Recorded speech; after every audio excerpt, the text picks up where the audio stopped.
To add the Vidiq extension, start by opening YouTube and ensuring you are logged into your account. Next, open a new tab and search for the Chrome Web Store.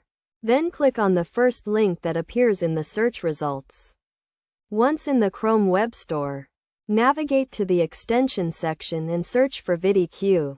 Click on the first result. Then click on Add to Chrome. A prompt will appear, asking you to confirm adding the extension. Click on Add Extension to proceed with the installation. After the extension is installed, return to YouTube, where you will notice a new icon for the Vidiq extension in your browser's toolbar. Click on it to open the extension, and consider pinning it to your browser's toolbar for easy access by right-clicking on the extension icon and selecting Pin. To access the extension's features, click on the Vidiq extension icon, and a menu will appear where you can click on Login to log into your Vidiq account.